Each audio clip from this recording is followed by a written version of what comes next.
kita tidak ada masalah dalam pergaulan. Ya. Hanya saja kontak sosial. Paling kadang kan orang banyak karena ini HIV nggak usah deket-deket. Itu enggak. gimana sih kita bisa nyampein ke Sobat Detik Plus ini?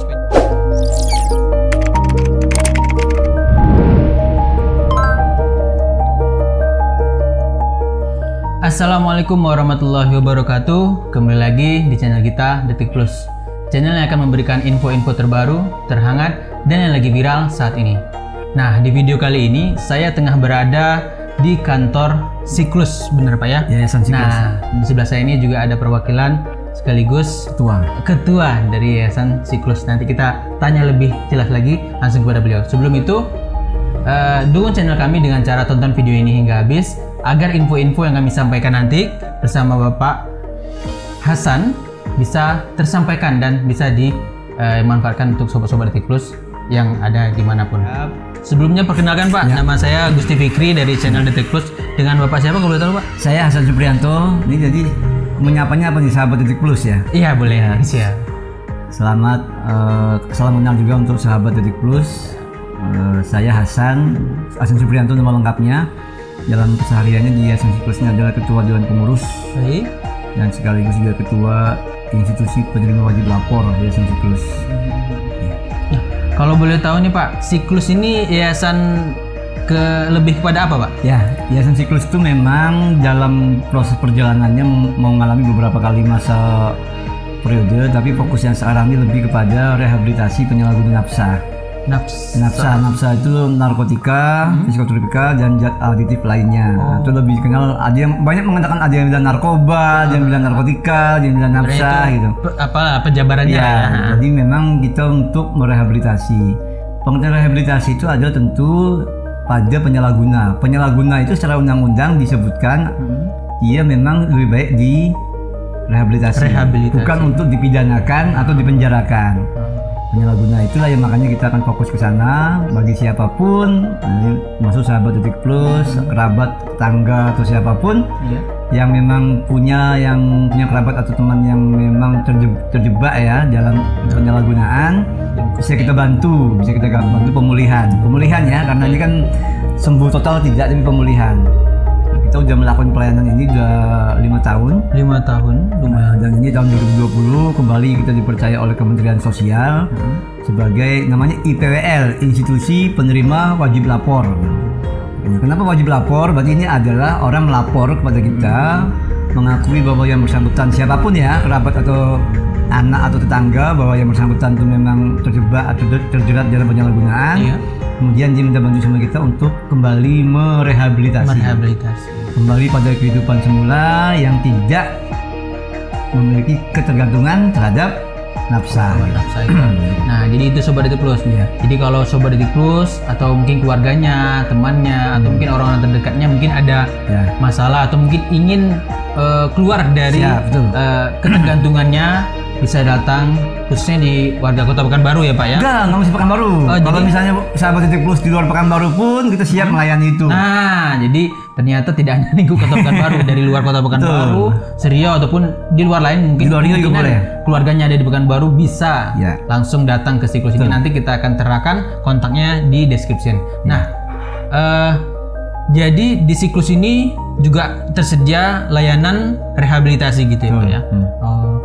Untuk selain dari narkotika, itu ada untuk rehabilitasi pengguna atau apa sih namanya, pengidap atau gimana sih Pak namanya? Ya, kalau untuk memang kita juga pernah ada program untuk penyalahgunaan HIV/AIDS. Tapi HIV/AIDS itu kami tidak pada konteks rehabilitasinya ya, karena rehabilitasi HIV itu lebih banyak di rumah sakit. Ada juga sih memang kelompok dukungan, tapi kelompok dukungan itu lebih pada memotivasi psikologis. Tapi kalau di Siklus itu kita lebih pada pemberian informasi Pak. Artinya pada kelompok-kelompok yang berisiko itu kita berikan informasi yang berisiko tentang HIV/AIDS ya. Kita bisa lihat misalnya penjajah seks, kelompok homoseksual, itu juga orang-orang yang berisiko. Kemudian pengguna nafsa, khususnya nafsa suntik, itu juga berisiko untuk HIV/AIDS-nya. Nah, kita memberikan informasi pada mereka gitu, bahwa mereka itu beresiko untuk terinfeksi. Oleh karena itu mohon tidak melakukan hal yang seperti itu agar tidak terinfeksi HIV. Nah, ini mumpung Pak Gusti, kebetulan hari ini pas nih, hari ini persis tanggal 1 Desember. Nah ya, hari ini 1 Desember itu Hari AIDS sedunia. AIDS sedunia. Mungkin kesempatan ini juga nih pengen tahu, dan kita juga berharap ada pesan yang bisa kita dapat nantinya melalui Pak Hasan. Boleh Pak, mungkin sejarahnya dulu lah Pak. Sejarah tentang apa nih? HIV AIDS-nya itu. Yang tunggu dulu ya. Jadi memang di dalam dunia nafsa dan HIV ini ada 2 hari, ada 2 momentum hari yang dikenal dan diperingati setiap pada isu narkotika. Ini namanya Hari Anti Narkotika Internasional, atau lebih kenal di HANI namanya. HANI. Itu di bulan-bulan Juli ya kalau tidak salah. Benar. Nah, kemudian kalau yang HIV AIDS itu yang sekarang ini lah, Hari AIDS Dunia, atau lebih dikenal HAS kalau bahasa kitanya, atau World AIDS Day kalau di dalam bahasa Inggrisnya WAD. WAD. Nah, ini memang tujuannya adalah bagaimana membuat satu hari yang untuk mengkampanyekan agar munculnya kepedulian, awareness dari banyak orang, publik, bahwa pentingnya kita untuk melakukan pencegahan di nafsa, dan kita juga penting untuk melakukan pencegahan di HIV/AIDS. HIV/AIDS memang dalam sejarahnya itu kan udah panjang sekali sejarahnya, dan memang di Indonesia itu tahun 97-an ditemukan. Tapi kalau bagi saya itu nggak penting ya, sejarah itu yang jelas sekarang hari ini HIV itu masih ada di sekitar kita. Nah, untuk yang tanggal 1 Desember ini kita kembali membuat sesuatu yang sifatnya kampanye massal kepada publik. Ya tentunya adalah sekali lagi untuk menimbulkan awareness pada publik bahwa HIV juga ada. Dan sekarang ini kan hal-hal itu kan sekarang tenggelam juga nih karena isu COVID nih kan. Iya benar. COVID lebih mencuat, tapi jangan lupa juga memang COVID masih ada gitu. Tapi jangan lupa juga ada isu-isu lain yang harus tetap menjadi perhatian kita semua, baik nafsa maupun HIV. Itu makanya tujuannya ke sana aja Pak, lebih pada memunculkan awareness, kepedulian. Harapannya apa? Ketika dia peduli, tentu dia peduli dengan diri dia sendiri, dia berusaha untuk tidak bisa menjadi bagian dari HIV, juga peduli pada orang lain, masuk keluarganya kan? Iya benar. Nah, kalau dia masih melakukan hal-hal beresiko, apalagi dia punya keluarga, dia bisa bawa pulang itu virus ke rumah. Nah, iya benar. Nah, jadi sekarang yang terjadi adalah dari data yang ada, data yang kita temukan itu, yang ditemukan HIV positif itu banyak di laki-laki. Kalau kita lihat data-data yang beredar itu dari institusi resmi, baik nafsah maupun HIV, semuanya pada kelompok laki-laki yang paling banyak. Kami saja ini melayani ini di Siklus, kami punya dua pelayanan, rawat jalan dan rawat inap, itu semuanya masih banyak yang laki-laki. Memang ada yang perempuan, tapi tidak sebanyak laki-laki itu pasti. Persentasenya lebih banyak laki-laki. Kalau HIV aja nih, kalau kita data ini, yang ditemukannya kena HIV itu aja laki-laki 65%. 65%. HIV ya. Kalau AIDS itu 77%. Jadi mohon untuk sahabat Detik Plus perlu kami sampaikan, ada hal yang berbeda antara HIV dan AIDS. Makanya secara pengertian tuh HIV itu dibuat oleh orang kan HIV dan ya, dan itu kan hal yang berbeda. Saya dan bapak itu berbeda kan. Benar, jelas. Tapi kalau saya atau bapak itu lebih pada menyandingkan. Tapi kalau dan itu jelas membedakan. HIV itu orang yang sistem kekebalan tubuhnya rusak karena virus. Human immunodeficiency virus itu. Nah kalau AIDS ya itu sudah muncul AIDS acquired deficiency syndrome, ini sudah muncul gejala-gejala penyakit. Sama COVID. COVID juga begitu. COVID itu pada beberapa, tetap COVID juga sama menyerang sistem kekebalan tubuh. Tapi COVID nggak dibedakan dengan AIDS ya. COVID aja gitu. Nggak ada COVID plus atau COVID nggak ada lagi. Tapi sama intinya. Di awal-awal dia tak bergejala. AIDS, HIV juga begitu. Di awal-awal dia nggak bergejala, tapi kalau sistem kekebalan tubuhnya terus menurun, dia akan rentan dengan penyakit yang masuk karena imunitasnya turun. Ya, COVID juga sama sebenarnya. Cuma COVID kan tidak ada dua penamaan yang berbeda ya, masih tetap COVID-19 walaupun mau dia bergejala atau tidak itu tetap COVID namanya. Kalau di HIV tidak. Kalau dia bergejala itu AIDS hitungannya. Udah muncul penyakit-penyakit bawaan itu AIDS. Jadi Pak, untuk penularan secara jelasnya sebenarnya HIV dan AIDS ini seperti apa sebenarnya Pak? Biar Sobat Detik Plus mungkin bisa tahu. Iya, Sobat Detik Plus, HIV itu udah tertular. AIDS itu udah muncul gejala penyakitnya, itu aja bedanya. Tapi tetap sudah ada virus dalam tubuhnya. Melalui apa? Ya, bisa pertama seks beresiko. Bentuk seks bebas dengan pasangan tetap. Kemudian yang kedua penggunaan jarum suntik. Jarum suntik yang bergantian gitu ya? Ya pasti yang tidak steril dan bergantian. Ini tidak hanya pada pengguna nafsa suntik Pak, jangan salah. Bisa juga di layanan kesehatan kan, dokter nyuntik, perawat nyuntik gitu. Tanpa diganti dan tanpa disposable syringe istilahnya, tanpa harus satu kali pakai.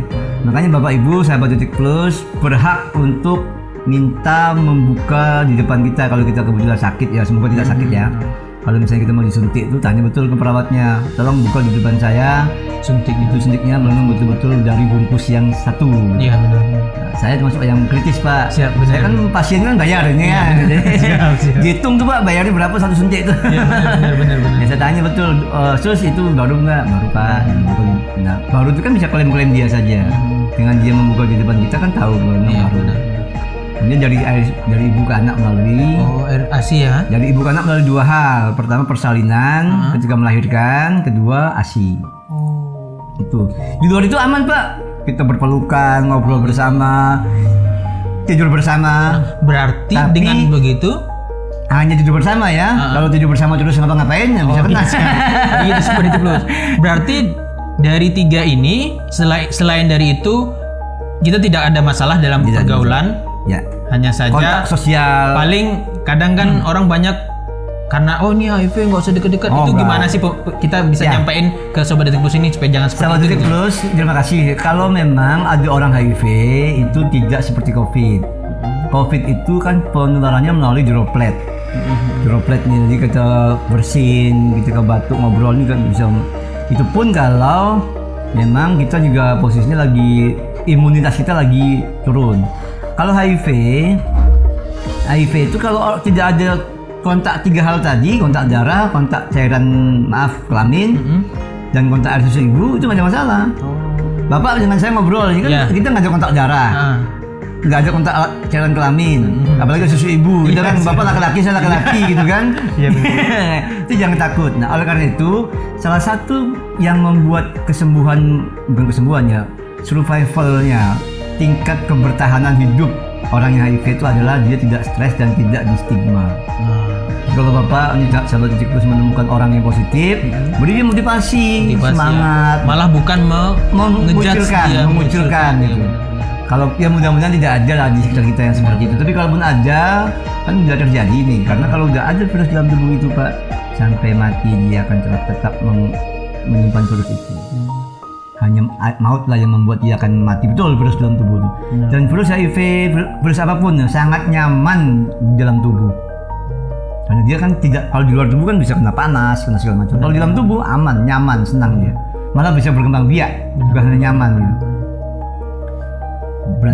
Iya benar. Baik, ternyata seperti itulah Sobat Detik Plus. Kalau bisa kita ini ya pertama hindarilah yang tiga tadi, bahwa yang pertama seks bebas, seks beresiko, kemudian nafsa suntik khususnya, kemudian dari yang ASI itu kan biasanya dalam persalinan ya Pak ya. Nah jadi dan juga kalau bisa kita jangan sampai mengucilkan atau menjauhi mereka yang terkena HIV, yang mungkin yang kita jaga tiga tadi, tapi jangan sampai kita mengucilkan bahkan sampai bully gitu ya Pak, jangan sampai. Ya, tuh kasihan sekali tuh subhanallah kalau sampai membuli itu kelewatan tuh. Iya. Intinya seperti itu Sobat Detik Plus. Baik, mungkin itu saja Pak. Mungkin ada tambahan Pak pesan. Ini kan nafsa dan HIV itu kalau dalam banyak hal ada beberapa orang malah mengistilahkan adik-beradik gitu ya. Kakak beradik gitu. Jadi ada keterkaitan nafsa dengan HIV. Contoh misalnya begini Pak. Ada beberapa zat yang digunakan oleh pengguna nafsa itu yang pada akhirnya membuat nafsu birahi itu meningkat. Mungkin teman-teman tahu nih siklus zat-zat apa saja, tapi ada zat-zat tertentu, dan kalau yang saya ketahui ada beberapa zat yang sekarang lagi ngetren tuh memang dampaknya itu ke seksual di birahi. Kadang-kadang pada beberapa komunitas karena dia memang posisinya belum punya pasangan tetap gitu ya, ketika dia menggunakan nafsa, dampaknya pada seksualitas, nafsu meningkat. Nah dia akhirnya sesama dia aja, sama teman satu selingkuh dia ya. Ini juga beresiko Pak. Benar-benar. Jadi nafsa itu tidak langsung dengan HIV hubungannya, tidak langsung. Bukan berarti orang pakai nafsu kena HIV, tidak. Kecuali yang tadi, kalau memang penggunaan jarum suntik yang sebelumnya dan jarum suntik itu dipindah-pindahin. Gitu. Tapi kalau dipindah-pindahin juga orangnya negatif nggak akan kena. Nggak akan kena, Kecuali ya. ketika berpindah itu ada satu orang yang positif misalnya, itu bisa kena yang lain. Iyalah, ya. Tapi kalau nafsa-nafsa yang lain yang tidak digunakan melalui proses suntik, hisap, apalagi Obat-obatan. hirup itu kan, telan, itu tidak pengaruh langsung kepada HIV. Bukan berarti orang yang pakai sabu misalnya atau orang pakai ekstasi langsung kena HIV, enggak. Oh gitu. Tapi kalau sudah pakai sabu kemudian dia ngesek, sudah pakai sabu kemudian dia melakukan hubungan seks beresiko dengan orang lain, apalagi orang lain itu juga memang positif, nah itu baru. Oh. Jadi tidak identik bahwa nafsa itu HIV, HIV itu nafsa tidak, Pak. Bahwa ada yang di lapangan seperti itu ya karena tadi itu, Pak. Karena zat-zat yang dipakainya itu membuat dia atau bahkan beberapa kasus, sangat kasus saja ya, tidak banyak. Ya karena memang dirinya dia mau transaksi untuk memakai zat gitu kan. Nah, kalau dia perempuan pasang badan pasang badan apa namanya tuh, tukar dengan orang gitu kan ya, tapi tidak langsung. Nah di siklus sekarang ini Bapak, sekali lagi kita sahabat di siklus, penyalahguna nafsa bukan sesuatu yang aib, bahwa itu sesuatu yang kurang baik iya. Nah sekarang ini kita mau mencari jalan keluar atau malah membiarkan saudara kita, sepupu atau siapapun, kerabat, tetangga. Kalau kita biarkan Pak, pengguna nafsa, saya mengatakan penyalahguna ya. Kenapa saya bilang penyalahguna? Karena nafsa itu sebenarnya dipakai Pak untuk kepentingan tertentu. Dalam undang-undang itu dipakai untuk dua hal, yang yang dilegalkan, medis dan untuk penelitian dan pendidikan. Dalam undang-undang itu. Di luar itu nggak boleh. Makanya namanya penyalahguna. Kalau yang pakai itu seorang apoteker, kemudian diteliti di laboratorium oleh seorang akademisi, itu boleh. Nah tapi kalau dokter, apoteker kan tentu dosisnya tertentu. Iya benar. Waktunya tertentu. Obat saja mungkin ada zat-zat tertentu yang di dalam komposisi obat itu kan. Yang kita gunain. Yang paling jelas soal alkohol lah ketika kita minum obat tuh. Makanya ada efek ngantuk, efek itu tidak boleh mengendarai kendaraan motor, atau mobil. Nah jadi boleh Pak. Makanya kita buat penyalahguna. Ketika dia menjadi penyalahguna, itu kan kita luruskan. Ya, jadi makanya buat sahabat Detik Plus, kalau ada yang ya sekali lagi mudah-mudahan tidak ada ya. Boleh langsung pesannya Pak. Ya, kita berpesan pada sahabat Detik Plus dimanapun berada, Yayasan Siklus punya layanan dua Pak, layanan rawat inap dan layanan rawat jalan. Rawat inap ini memang namanya juga rawat inap Pak, dinepin di sini, nanti ada programnya, ada konselornya, harapannya adalah sekian bulan nanti dia bisa berhenti. Rawat jalan, ya namanya rawat jalan, nanti bisa kami yang datang ke tempat yang memang sedang terjerat dalam penyalahgunaan atau yang bersangkutan ke tempat kami. Nah sini Bapak bisa lihat nanti situasi kami. Nah dengan begitu mohon kita semua, kalau kita menganggap ini aib, ya akhirnya kita akan biarkan. Kalau akan dibiarkan, dampaknya akan makin dalam. Makin larut. Iya, jadi pemakaian dia makin tinggi intensitasnya. Nah kalau dia makin tinggi pemakaiannya, Pak, itu kan biasanya dia kan bagaimana mencari barang. Barang itu kan tidak, pertama faktor mahal, karena pertama faktor itu kan memang gelap Pak. Artinya tidak dalam pasar yang terbuka gitu ya. Benar. Yang kedua, ini kan dihadapkan dengan ada risiko hukum. Iya benar. Kriminal juga bisa. Jadi kalau udah begitu itu kan dalam konteks zatnya pun juga belum tentu akan bersih. Mungkin kadar zatnya mungkin udah bercampur segala macam. Jadi sangat bagus, sangat tidak bagus untuk kesehatan. Oleh karena itu kalau memang betul ada yang seperti itu, silakan melapor sama kami. Undang-undang melindungi loh sahabat Detik Plus. Jadi kalau misalnya Bapak Ibu punya kerabat tetangga yang memang ada masalah penyalahgunaan, kalau melapor itu tidak berhak untuk ditangkap, malah dilindungi oleh undang-undang. Tapi dengan catatan dia melapor dan mengikuti proses rehabilitasi. Jangan melapor saja, lapor Pak anak saya sakit kena diduga penyalahgunaan nafsa, jadi itu udah dilepas lagi, pakai lagi di luar. Nah kalau itu tidak dalam kategori penyalahguna, melapor silakan ke sini, kita resmi. Kementerian Sosial itu menunjuk kami dan beberapa lembaga yang lain resmi, jadi tidak ada tidak usah ada ketakutan nanti ini jangan-jangan ilegal gitu. Kita di SK-nya Pak, dan tadi barusan tadi nih sebelum Bapak kesini, Bapak Ibu Dinas Sosial kesini memonep lah, monitor bagaimana perkembangannya. Kalau tidak resmi ngapain dimonep oleh Dinas Sosial. Jadi sekali lagi Ibu Bapak, sahabat Detik Plus, terima kasih juga ke Pak Gusti. Mudah-mudahan ini ajang kami untuk bisa menyampaikan kepada banyak orang bahwa penyalahgunaan nafsa itu layak untuk diselamatkan, dan salah satu upaya penyelamatannya adalah merehabilitasi. Baik, terima kasih banyak Pak Hasan. Nah itu Sobat Etik Plus, semoga info-info dan penyampaian dari Pak Hasan ini bisa kita manfaatkan dan kita sebarkan juga nanti kepada saudara-saudara kita, keluarga-keluarga kita dimanapun berada. Nah untuk itu sekali lagi saya ucapkan terima kasih banyak Pak Hasan atas waktunya, dan mungkin tim-tim yang ada di sini dari Siklus banyak sudah menerima kami nih di sini untuk mendapatkan informasi dan ilmu tentang penyalahgunaan baik itu nafsa ataupun juga bagaimana apa sih namanya tadi menghindari dari tertularnya dari HIV/AIDS dan juga supaya kita jangan membuli atau mengejat teman-teman kita yang sudah terkena. Baik, itu aja. Terima kasih sekali lagi Sobat Etik Plus. Jangan lupa dukung channel kami dengan cara like, subscribe, dan share video ini ke Sobat Etik Plus yang lain agar video ini bisa menjadi lebih bermanfaat lagi. Terima kasih. Wassalamualaikum warahmatullahi wabarakatuh. Assalamualaikum warahmatullahi wabarakatuh. Nah ini nih kayaknya Ya, ini menggambarkan kondisi anak-anak sekarang, pemuda dan anak-anak menyikapi begitu banyaknya platform-platform yang mungkin itu bisa menjerumuskan, bisa menjadi keberhasilan. benar-benar. Makanya dia menjadi sebuah dilema. Dan ini kayaknya kompas gitu kan, Ya, arah gitu. Jadi kayak arah waktu dan ada beberapa platform-platform digital.